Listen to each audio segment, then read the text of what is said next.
Okay, I'm very sorry, no? Nakalimutan ko i-record. Sige. Okay, so for this particular lecture, I'm going to talk about which qualitative research design is fit for your study, okay, or fit for you, okay? Normally, when you talk about qualitative research, we have to talk about the basics of what qualitative research. Ito palagi kong inuulit ito para maintindihan ninyo kung ano talaga itong qualitative research na to.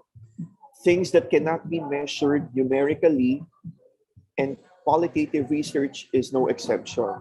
So in a qualitative research is primarily an exploratory research method which is typically done early in the design process, useful for uncovering insights into people's thoughts. Ayan people's thoughts, opinions, and motivations. So kailangan nyo makapture yung thoughts, opinions, and motivations ng mga participants nyo and hopefully being able to answer your research questions. So it allows you to gain a deeper understanding of the problems and provides answers to questions you do not know, okay, when you need to ask.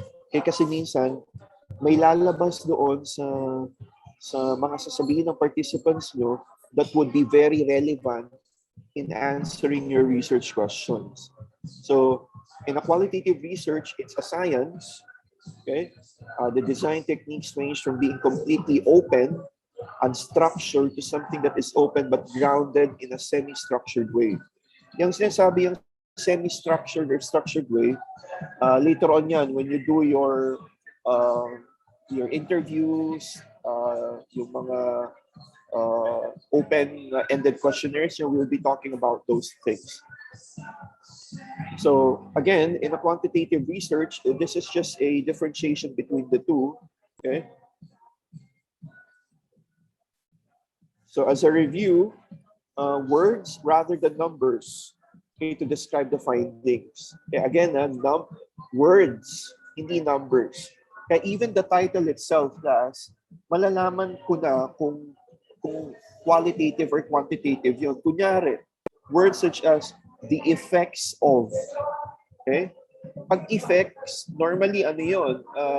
You're going to quantify or measure something. Okay? Ano pa? Effects, the relationship between A and B. Okay? Hindi yun. Relationship yun. Or let's say, comparing, let's say, two thoughts of ideas. Okay? Quantitative pa rin yun. Sige.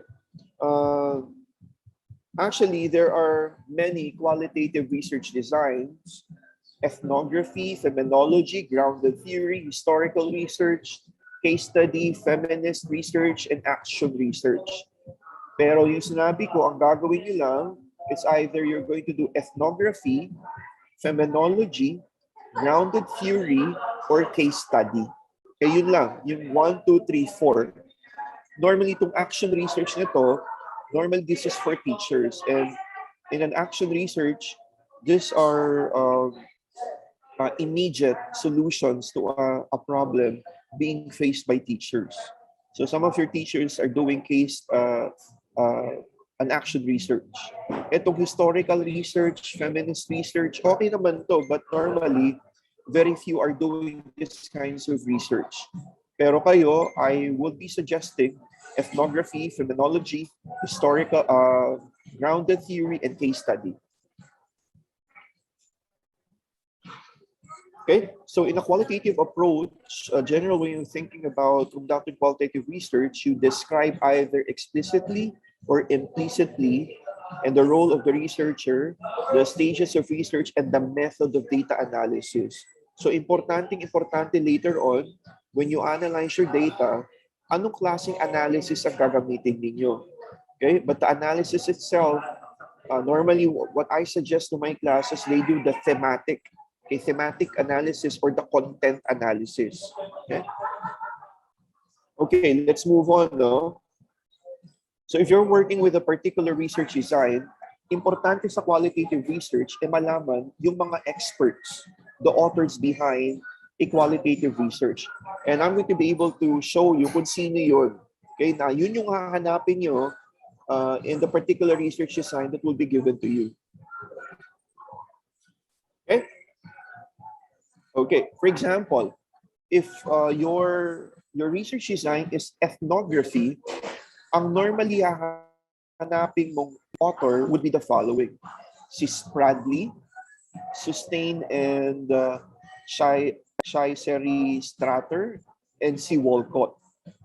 Okay? So normally si Spradley ang ginagamit. So take note if you're going to use ethnography as your research design, normally ako, ang sinasuggest ko, itong si Spradley.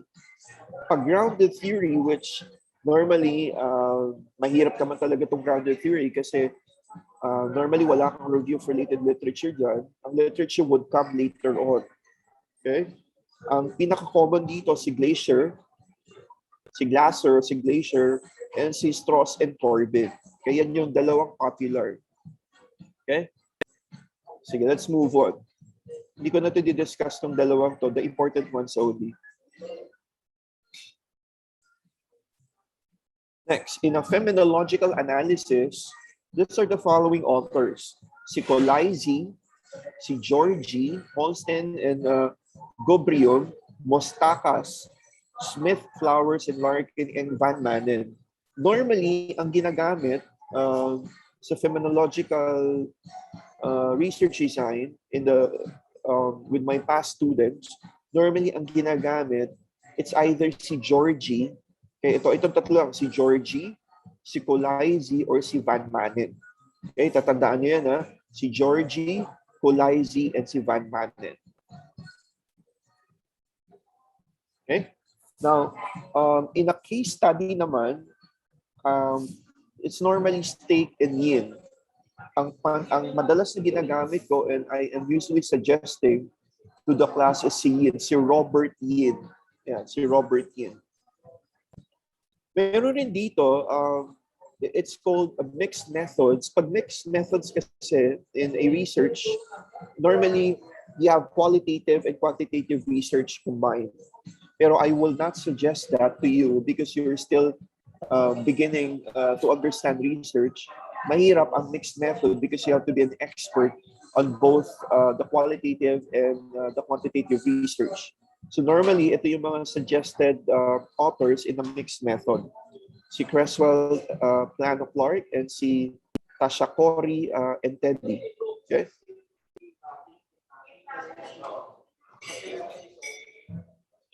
Okay, first, let's talk about yung ethnography. Normally, to make it easier, pag ethnography, you are referring to a study about an ethnic group. Okay? A cultural, an ethnic group, or you talk about experiences about the culture. Okay? So, nakalagay dito, describe a culture, and the two basic research approach is emic and ethic. Ito, importante ito. Never forget this one if you're going to use an ethnography research. Pag emic approach, studying behavior from within the culture. So, ibig sabihin, you have to immerse yourself within the community. Normally, pagka itong ethnography in the real research setting, you have to be within the community within 3 to 6 months.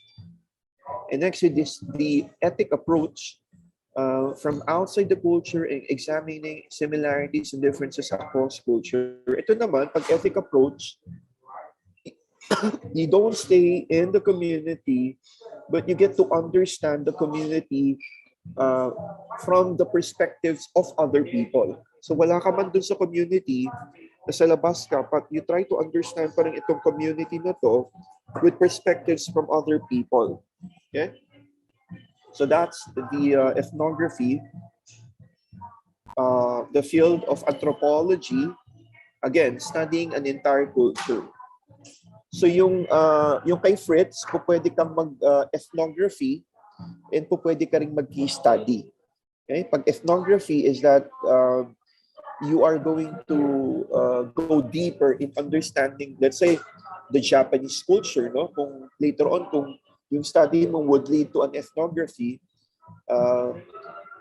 you're now going to be able to explore, let's say, exploring Japanese culture as seen uh, as exploring a Japanese culture as experienced by St. Patrick's School of Quezon City, Philippines senior high school student. Pwede yun, magiging ethnography siya. Okay? So again, culture, don't forget that class. And there are different types of ethnography, the macro ethnography and the micro ethnography. Pag macro, of course, the very word itself, malawak ang scope nito. For example, the British, the English, the Filipinos, the Japanese, the Ukrainians, the Russians, and in a micro ethnography, okay, medyo focus lang siya on the particular community. Okay, so I think these are other information of ethnography. The data collection to be used in ethnography is through observation, interviews, and questions. So again, you would have to describe the nature of those who studied through writing, and again, focuses on the culture of the group of people. Okay, so these are the actual steps on how you're going to do an ethnographic research. You have to identify the culture that you are going to be able to study. So importante yan. Kailangan mo malaman kung ano yung specific culture. Okay? So pag na-identify mo yung culture na yun, you have to identify the significant variables within the culture. Okay? Itong variables na to, don't be confused. Normally, you have to identify the significant, para hindi kayo ma-confuse, categories. Okay? Categories, nahahanapin mo dun sa culture na yun. Ano-ano yung hahanapin mo? Okay, lifestyle ba? Food ba yan? Languages ba yan? And when you have identified that, you have to do your literature review, gaining entrance. Okay? Ito yung yung actual scope of doing your ethnography research. So kailangan kang pumasok doon. Of course, you have to ask permission from let's say yung community leader nila, from the barangay. Then you have to immerse yourself, a cultural immersion. You have to acquire the informants. You're now going to gather the data. You analyze the data and description of the culture, and you develop your theory or yung sagot dun sa magiging questions mo. And these are some of the role of a researcher in an ethnography study. Okay, the primary data collection tool and the others. So skip nothing and you can just read the role of researcher. And there are, of course, advantages. Kita nyo, daming advantages, and just take a look at a few of the descriptions. It can capture the behavior in different contexts of the everyday life. Okay? And human-facing data through real-life stories that teams can relate to and remember. Okay? And just read to the other advantages of it. And may mga disadvantages rin. Because you are trying to understand complex issues na mahirap maintindihan. Okay? The voice of understanding, expansive, difficult, and may mga issues about ethics kasi minsan may mga ethnic groups or indigenous people na ginagawa lang yung research for personal sake, no? Na nagagambala yung mga tao doon, na disrespect sila. Okay? So, these are some of the examples, no? Ethnographic study to assess the life at the restaurant. Okay? Ethnography study to assess the social norms of health lifestyle. And next we have feminology. By the very word itself, feminology, you try to understand the phenomena. Bakit may ganyan? Let's say, before, I don't know if you've heard of Friendster. Bakit before Friendster, no? Ano bang meron? But later on, nawala ang Friendster, napalitan siya ng Facebook. Okay? Maybe soon, Facebook would already be changed. I think metaverse yata or meta something. Okay? It would change eventually.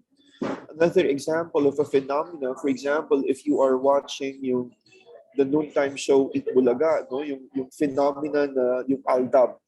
Okay? Ano bang meron, no? Bakit ba naging hit yung Aldab na yan? in the beginning of the program, hindi naman nagsasalita yung si Maine Mendoza doon. But eventually, nagustuhan ng mga Filipino and it became a phenomenon. So, in a phenomenology, you would describe the meaning of the lived experience of a concept or a phenomena of several individuals. So gusto mong maintindihan, bakit nagkaganoon? Okay? You would like to understand why, for example, young people are into coffee drinking. Ano bang meron? Alam mo yun, kape, when you talk about the coffee experience, pare-parehas lang naman yung coffee yan eh. But what seems to be the phenomena behind young people, going to, let's say, restaurants to drink coffee. Anong meron doon? And phenomenology, you talk about the philosophical perspectives of philosophers. Okay, as made mention in the following, and seeks to achieve a deep understanding of the phenomena by a rigorous, systematic examination of it. So pag-aaralan talaga yung mga sasabihin nila at yung buhay nila. So its purpose is to describe the essence of the lived experiences. And normally ang title ng mga phenomenology is the lived experience of a basketball player in the time of the pandemic. Okay, so gagawa ka ng phenomenology, ano ba yung buhay ng isang varsity player, no, during the time of the pandemic? That can be phenomenology. Okay, so other descriptions focuses on the people's subjective experiences and interpretation of the world. At gusto mong ma-capture yon. So, for example, based upon experiences occurring in everyday life by persons from all walks of life. And it seeks opinions and subjective accounts and even interpretations of participants. So these are some of the things that you should be able to know. What are the tenets, no? Consciousness, which provides access to the world, and believe in multiple realities constructed by individuals within the social context of their lives. So yung realities na yan yung dapat mong i-capture. Okay? Pag na-capture mo yun, hopefully, those realities will be able to answer your research questions. Okay? So how do you develop the question? For example, what is the meaning of one's lived experience? Okay? And there would be overarching questions and sub-questions doon sa main research question mo. Okay? Or normally, sinasabi dyan, what is the lived experience of a jeepney driver in the midst of a pandemic? So isang main research question lang, and then lalabas na doon yung mga ibang sasabihin ng mga participants mo. Okay? So this is the role of the researcher. The instrument for data collection is a researcher. You have to establish good rapport with the participants. You have to explicate beliefs through bracketing. Okay? Ito later on when you try to analyze the data itself. There are advantages of using phenomenology. Okay? In-depth understanding of the individual phenomena, rich data, and you'll be able to have a unique perspective. Siyempre, may mga disadvantages rin. Okay? I'll just pick one. No? It's difficult to detect or to prevent researchers induced bias. Minsan, hindi may iwasan yung biases na yan. Kasi minsan researcher, you'll be able to find out na kaya niya pala ginawa yung research na yun kasi ikaw mismo, you are into that phenomena. Kaya ikaw kasi, K-pop, ano ka pala, member ka pala ng ano tawag dito, yung member ka pala ng BTS o member ka pala ng ARMY, kaya gusto mong gawin itong research na to. But later on, may mga ways naman to set aside biases when you do this kind of research. Okay? So these are some of the examples. Focus of the study, the acquisition of cultural competencies, and the others. Okay? Then we proceed with grounded theory. Itong grounded theory, I'm telling you class, mahirap to. Kasi nga wala kang review of related literature dito, and it would really take some time for you to be able to do this kind of research.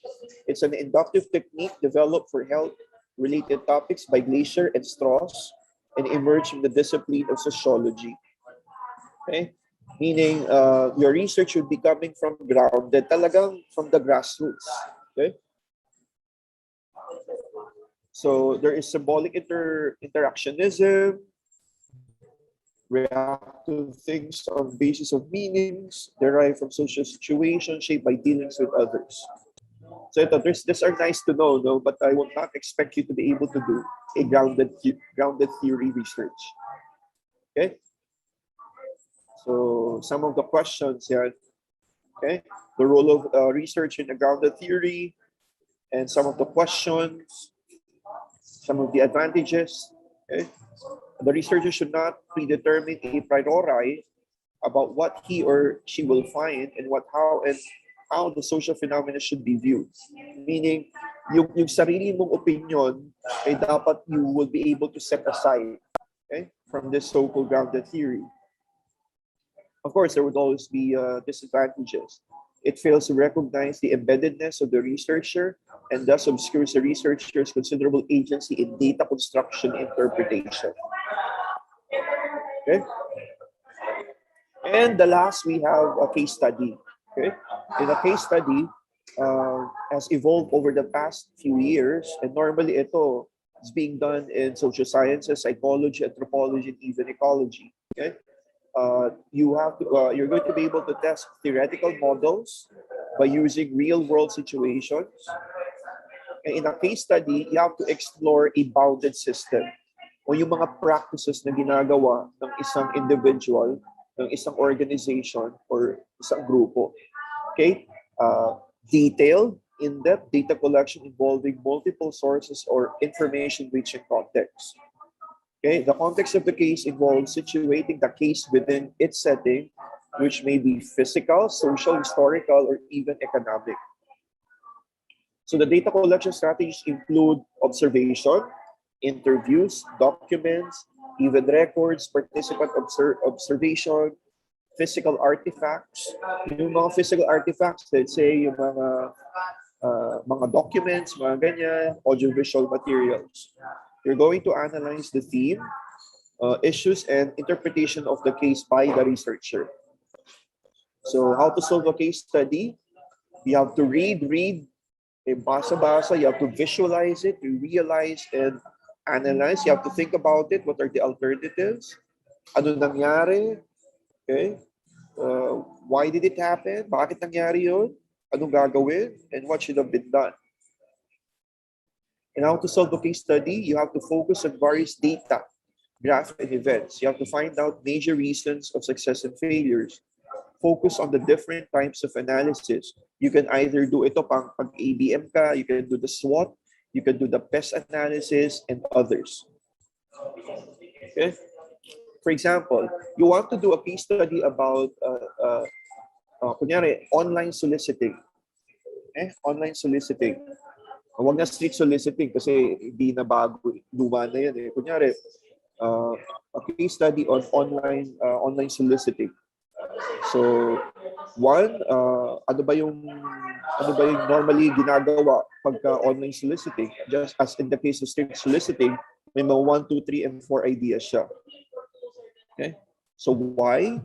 Why are, for example, women turning to prostitution? What are the attitudes? What sort of clients, and where are the clients? In the case study of street soliciting, so yung researcher, i-interview niya yung mga women. So 1, 2, 3, 4, 5. So ito, around 10 yung kanyang participants. Okay? So yung researcher, in-interview, okay, in-interview siya ng women. Sino pa yung ibang participants siya? Police. Tsaka yung locals. Okay? And the personal biographies and own attitude towards their work. The range of the problems and the issues. And later on, you'll be able to see the advantages of a case study. Marami rin siya. Okay? And the disadvantages, no? Inability to replicate, okay? The Hawthorne effect, okay? Researcher biases, the time incentive, intensive, the possibility of errors, and even ethical issues. So those are, I think, the common types of qualitative research. Okay, so I think I would have to stop share, no? So yun lang, yung apat lang yun. And I think for your activity, okay, I'll be giving you ample time to do it, okay? Siguro baka tomorrow ko na ipopost yung activity nyo pag when we're done with our class tomorrow. Okay? So again, hanapin nyo na, kunyari, kung ano yung research designing nyo, mag-ano na kayo, mag-quick search na kayo. Kung case study ka, phenomenology, ethnography, or grounded theory. Actually, tatlo lang yun sa inyo. Phenomenology, ethnography, or case study. Okay? So I think yun lang, no, for our meeting for this morning. I think it's already 10 o'clock. So class president, kindly na lang, take note of those who are present or absent for today, ha? Sige. Are there any questions so far? Wala na. Sige. If there are any questions, I think we'll end the class and we'll be able to upload itong lecture natin most likely tonight na itong i-upload ko itong lecture natin together with the video lectures. Okay? Sige, if there are any questions, o yung mga hindi pa nagpasa, wala pang topic dyan, okay, please submit already. And kung approve na yung topic ninyo, you can message me naman anytime in terms of the approval of your title. Yun yung gagawin natin for tomorrow and the next succeeding meetings already. Okay? I think that's it for our meeting for this morning. Sige, thank you very much and have a nice day. Bye. Bye, and thank you po, sir. Bye po, sir. Thank you. Bye, sir. Bye po.